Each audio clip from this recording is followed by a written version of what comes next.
The Blood of the New Covenant 18. Bendiciones hermanos y hermanas de habla hispana, soy Diana Canadi, saludos desde San Luis, Missouri. Es una alegría para mí hablarles lo que dice la Biblia acerca de los últimos tiempos.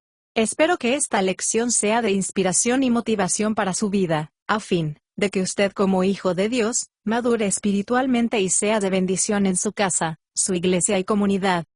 Oremos. Padre del cielo, te pido humildemente en el nombre de Jesús, que toques con tu Espíritu Santo el corazón de mis oyentes, y que ellos puedan prepararse y mantenerse firmes en estos tiempos duros y difíciles del fin.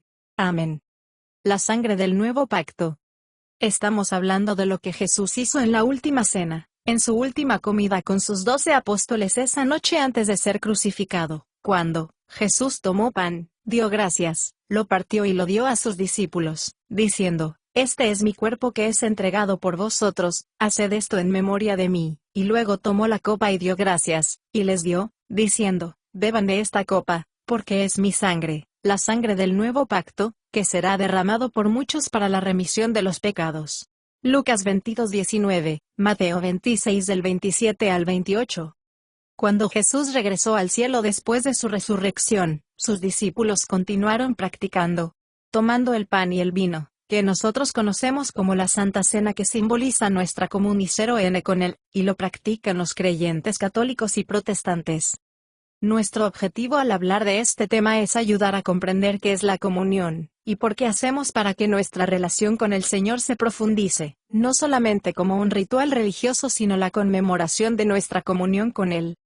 Para entender el significado de lo que es comer el pan y beber el vino, tenemos que considerar lo que significó para los 12 apóstoles, que eran sus seguidores judíos cuya cultura y cosmovisión estaba moldeada por el Antiguo Testamento, quienes evaluaron todo lo que Jesús dijo e hizo para cumplir las profecías del Antiguo Testamento.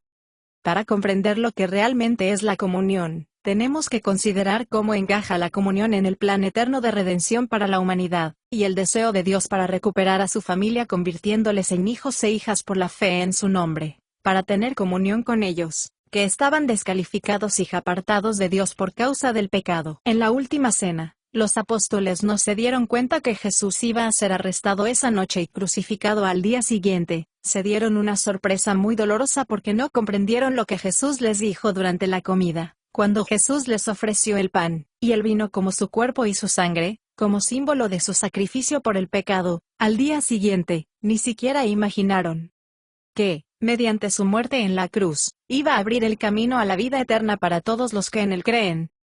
Porque Jesús les habló de cosas que ellos sabían, pero no entendían. Lo hizo para que después de su resurrección se den cuenta que su crucifixión no fue un acto aleatorio ni inesperado, sino que fue desarrollado como parte de su plan amoroso concebido por Dios Todopoderoso antes de que el mundo. El día de la resurrección, cuando Jesús se apareció a sus apóstoles por primera vez, les repasó las escrituras del Antiguo Testamento, y les explicó su plan para que entiendan lo que Él había hecho y por qué. En Lucas 24 del 44 al 45, dice que Jesús citó pasajes de los escritos de Moisés y de todos los profetas, explicando todo lo que decían las escrituras acerca de Él. Entonces les abrió sus mentes para comprender las escrituras. En ese momento los apóstoles se dieron cuenta de que Jesús, al morir en sacrificio, quitó el pecado y acabó para siempre con el poder de la muerte.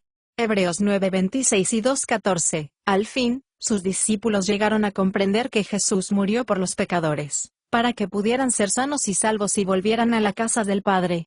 Primera de Pedro 3:18. En esta conferencia estamos centrándonos en lo que Jesús quiso decir, y todo lo que los apóstoles oyeron y comprendieron acerca de la comunión con Dios, acerca del pan y la copa de vino, la sangre del nuevo pacto, que fue derramada para la remisión de los pecados. El cumplimiento del nuevo pacto estremeció a los 12 apóstoles, porque ellos quedaron sorprendidos, al darse cuenta que eran parte del pacto, que eran hombres del nuevo pacto, y del plan eterno de Dios con los hombres. 2000 años antes de la última cena, nuestro Dios Todopoderoso había hecho un pacto con sus antepasados. El Señor había prometido a Abraham y a sus descendientes que, si lo adoraban como el único y verdadero Dios, Él les proveería alimento y los protegería, y les daría la tierra de Canaán, la Israel actual. y que todos los descendientes de Abraham se convertirían en el pueblo de Israel. El Antiguo Testamento es principalmente la historia de los judíos bajo el Antiguo Pacto. La palabra griega traducida como testamento puede traducirse como pacto. A lo largo de su historia, Israel rompió repetidamente el pacto al abandonar al Dios Todopoderoso para adorar dioses falsos, y por eso, fueron llevarlos como esclavos a otros países. Pero Dios en su pacto eterno con ellos envió profetas a su pueblo para traerlos de vuelta a Él. Estos profetas escribieron que el problema de Israel era que sus corazones no estaban centrados en Dios. En Jeremías 11 del 7 al 8, las Escrituras dicen que al cumplimiento de los tiempos que los profetas predijeron, Dios establecería un nuevo pacto que remediaría o solucionaría el pecado de Israel. Jeremías 31 del 31 al 34, Jeremías 33:14, Ezequiel 11 del 19 al 20. Los apóstoles también sabían que los pactos se celebraban, se ratificaban y se confirmaban con sangre. Los pactos eran convenios serios, por eso era necesario el derramamiento de sangre, con aquellos que hacen el pacto o con sus sustitutos. Pacto, en hebreo, significa hacer un convenio. El pacto de Dios con Abraham fue ratificado con sangre. Cuando Dios liberó a Israel de la esclavitud de Egipto, Él renovó y amplió su pacto con ellos. Este también fue ratificado con sangre. Éxodo 15 del 8 al 10, Éxodo 24 del 1 al 8. Cuando Jesús les dijo a sus apóstoles, «Esta es la sangre del nuevo pacto sellada con sangre», les confirmo, el nuevo pacto entre Dios y el hombre. Mateo 26:28. Entonces sus mentes fueron aclaradas, y dijeron, ¿va a establecer Jesús el nuevo pacto prometido? ¿Qué quiere decir con eso? ¿Realmente dice que su sangre será derramada para cumplir el nuevo pacto para la remisión del pecado? En este punto, debemos decir algunas cosas sobre lo que esta cena para ellos habría significado, y el valor de la sangre, y los sacrificios de sangre para los apóstoles, si queremos entender lo que Él les habló sobre la relación entre los sacrificios y el pecado. Los judíos sabían que Dios les había dicho a los primeros humanos, Adán y Eva, que la consecuencia de elegir el pecado era la muerte, porque desde entonces, el pecado los separaría de Dios. Génesis 2:17. La muerte espiritual por causa del pecado, es más que la muerte física, es la muerte en su máxima expresión, es la separación de Dios, el autor de la vida para siempre. Por el pecado viene el dolor, el sufrimiento, las dificultades y pérdidas en este mundo. Cada problema en este mundo mayor o menor pertenecen a la muerte por causa del pecado. Génesis 3:17, Romanos 5:12. Cuando Adán y Eva pecaron, la primera muerte que vieron fue la de un animal inocente. Ellos hicieron sus vestimentas matando animales para sacar las pieles de animales para cubrirse. Esta acción fue un presagio de lo que sería necesario para liberar a la familia, por medio del sacrificio de un ser inocente. Génesis 3:21. Aunque la práctica del sacrificio de sangre fue finalmente pervertida y utilizada en la adoración de los ídolos, la sangre del sacrificio de Jesús se hizo una sola vez para siempre. Este sacrificio con sangre alcanza a todas las culturas antiguas y modernas donde llega el mensaje de Jesucristo. Desde los primeros albores de la humanidad, la sangre ha sido identificada como la vida del alma de cada ser vivo. Por eso, la sangre del sacrificio era derramada matando un animal limpio y ofrecida a Dios en sacrificio. Cuando Dios liberó a Israel de Egipto, les dio un sistema de sacrificios de sangre. El propósito de los sacrificios era expiar, compensar, cubrir el pecado como la fórmula que tipificaba la expiación hasta que el Cordero de Dios sea sacrificado. Los 12 apóstoles, aunque no comprendían bien lo que Jesús dijo, prefiguraban que Jesús era el Cordero, el que representaba el verdadero sacrificio que Dios haría por el pecado. Juan 1:29. En la última cena, Jesús llamó a su sangre la sangre del nuevo pacto derramada para la remisión de los pecados. Redimir, es remitir, significa enviar lejos. Remisión es borrar el pecado y desaparecerlo de este mundo. Aunque los apóstoles no entendieron muy bien lo que Jesús quería decir, imaginaban y reflexionaban con la idea en que ellos estaban familiarizados, el cumplimiento de la palabra profética de Jeremías acerca de un nuevo pacto venidero, que dice, «Y en aquellos días, haré un pacto con el pueblo de Israel, dice el Señor, perdonaré sus maldades y nunca más recordarán sus pecados». Jeremías 31, del 33 al 34. Los apóstoles pronto descubrieron y entendieron la razón por la que Jesús vino al mundo. Él vino para exterminar abolir y remitir el pecado con su muerte misma, mediante el sacrificio de sí mismo. Obtenemos una comprensión exacta de lo que entendieron los apóstoles acerca de la muerte de Jesús, después de que resucitó de entre los muertos. El libro de los Hechos registra lo que los apóstoles creyeron, predicaron y escribieron en sus epístolas a los cristianos como fundamento de sus enseñanzas. Una de las cartas, en la epístola a los Hebreos, nos ofrece una gran perspectiva para aclarar el nuevo pacto. El apóstol Pablo escribió esta epístola, después que se convirtió en creyente cuando el Señor Jesús se manifestó en el camino a Damasco, unos años después de la resurrección. Hechos 26 del 13 al 18. Pablo escribió esta epístola a los creyentes judíos que estaban bajo presión y persecución terrible para renunciar a Jesús y a su sacrificio, para volver al culto del templo a practicar otra vez los sacrificios de animales por el pecado. El propósito de la epístola de Pablo era exhortar a sus lectores a permanecer fieles a Jesús. En esta carta, Pablo explicó detalladamente por qué Jesús y sus sacrificios son mejores y más excelentes que los antiguos sacrificios. Aquí está el punto que nosotros debemos entender. Pablo llamó a Jesús nuestro sumo sacerdote, a quien se le ha dado un ministerio muy superior al ministerio de aquellos que sirvieron bajo las antiguas leyes, y tiene más garantías como un mejor pacto con Dios, basado en mejores promesas. Hebreos 8:6. El sumo sacerdote de Israel era una persona real, que representaba y prefiguraba a lo que Jesús haría en su venida una vez al año, en el día de la expiación, entrando en el lugar santísimo, donde se manifestaba la presencia de Dios. El sumo sacerdote llevaba un sacrificio de sangre destinado a cubrir o expiar los pecados pasados que los judíos hubieran cometido, durante los sacrificios regulares que se ofrecían una vez al año, a fin de que Israel pudiera continuar su relación con Dios.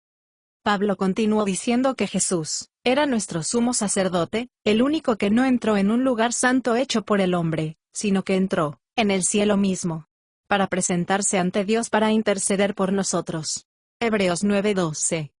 Luego Pablo continuó hablando en Hebreos 9 del 25 al 26, diciendo que Jesús entró una sola vez para siempre, no para ofrecerse muchas veces, como entra el sumo sacerdote en el lugar santísimo cada año con sangre ajena.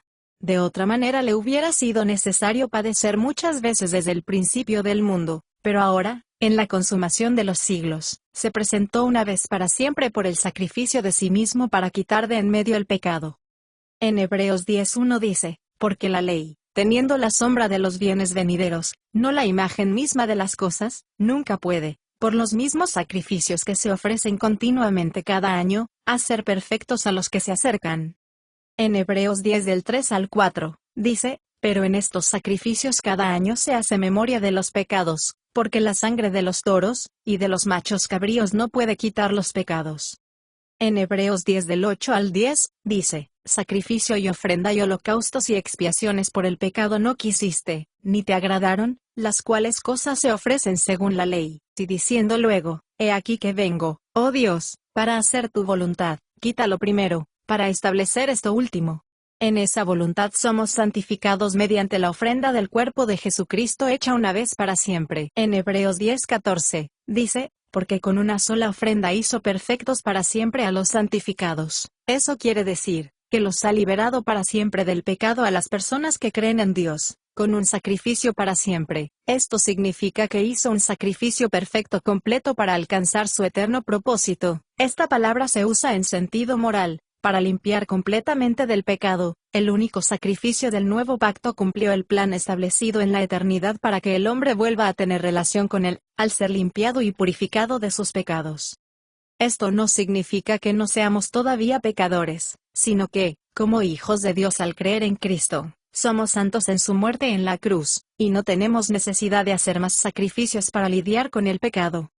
En lecciones anteriores hemos señalado que la Biblia utiliza imágenes verbales para ayudarnos a comprender cómo Dios, que es infinito y eterno, interactúa con los seres humanos finitos y caídos. Pablo usó una metáfora en su epístola a los Hebreos 9:22, escribió, que casi todo es purificado, según la ley, con sangre, y sin derramamiento de sangre no se hace remisión, no se puede purgar, ni limpiar el pecado. La sangre de Cristo representa la vida y la purificación. Juan el apóstol quien estuvo presente en la última cena, describió más tarde que el poder purificador de Jesús estaba fundamentado en el poder de la sangre de Jesús. En Apocalipsis 1:5, dice, al que nos amó y nos lavó de nuestros pecados con su propia sangre. Juan escribió que cuando pecamos, y creemos en él, si confesamos nuestros pecados, él es fiel y justo para perdonarnos nuestros pecados y limpiarnos de toda maldad. Primera de Juan 1:9. Solo por el poder de su sangre, nosotros estamos tan limpios de la culpa del pecado, y Dios ahora puede morar en nosotros por medio de su Espíritu para hacernos sus hijos e hijas. Esta morada empieza con el proceso de transformación y restauración a lo que Él tenía en sus planes eternos para formar nuestro carácter y comportamiento en nosotros que somos su familia. Posiblemente usted esté pensando, ¿a quién le importan los sacrificios de sangre y todas las cosas que se practicó en el Antiguo Testamento? Si usted piensa así, tiene un problema real y necesita una ayuda real. La ayuda que necesitamos es en realidad una nueva perspectiva, una perspectiva que vea las cosas realmente como Dios las ve y como realmente son. Si usted tiene una perspectiva que va más allá de esta vida, y que esta vida no es solo esta vida, entonces comprenderá los planes de Dios. Cuando vivimos con la perspectiva de que una vida mejor, y más plena y perfecta nos espera en esta vida, no estamos tomando las cosas a la ligera, porque si pensamos así, veremos que las cargas inevitables y dificultades de la vida son simples y pasajeras. Segunda de Corintios 4 del 17 al 18. Mientras estamos aquí en esta tierra, no hay manera de evitar los problemas que existen en este mundo caído y roto. Sin embargo, con la muerte de Jesús, nosotros tenemos esperanza de un futuro glorioso, y en él podemos enfrentar los desafíos de esta vida. Cuando Jesús ofreció pan y vino, les dijo a sus apóstoles que no lo olvidaran y lo hicieran en memoria de él. Lucas 22:19. La comunión es una comida de recuerdo que se realiza en su memoria por todo lo que él ha hecho por nosotros. Pablo escribió en 1 de Corintios 11:26, cada vez que coméis este pan, y bebéis esta copa estáis repitiendo el mensaje de la muerte del Señor, que murió por vosotros. Haced esto hasta que Él vuelva. Recordar la muerte de Jesús es importante porque es el símbolo, y el motivo de todo lo que Él hizo, y logró por nosotros con su muerte y sacrificio en la cruz. Es una conmemoración del cumplimiento del plan glorioso de salvación, y el deseo de recuperar y juntar a su familia. Dios mismo se encarnó, se hizo hombre para morir por nuestros pecados, por el valor que nosotros tenemos para Él, tomó forma de hombre y se convirtió en el Cordero inmolado voluntariamente para salvar este mundo. Dios desea muchos hijos e hijas, motivado por el amor, dio a su Hijo unigénito, el Señor Jesús. El amor de Dios se manifiesta en su plan eterno de recuperar a su familia que creó en Adán, que se perdió a causa del pecado. En 1 de Juan 4 del 9 al 10, dice, en esto se mostró el amor de Dios para con nosotros, en que Dios envió a su Hijo unigénito al mundo, para que vivamos por Él. En esto consiste el amor, no en que nosotros hayamos amado a Dios, sino en que Él nos amó a nosotros, y envió a su Hijo en propiciación por nuestros pecados. La muerte de Jesús nos abrió el camino a las multitudes que creemos en Él, y recibimos el don de Dios el Padre, ofrecido en sacrificio para salvar a los pecadores. Juan 12 del 23 al 24. Frente a las dificultades y desafíos de la vida, lo que Jesús hizo por nosotros a través de su muerte, nos da esperanza para vivir con gozo y tranquilidad el presente, y vivir confiado en el nuestro futuro. Mucho más la semana que viene. Bendiciones. Diana.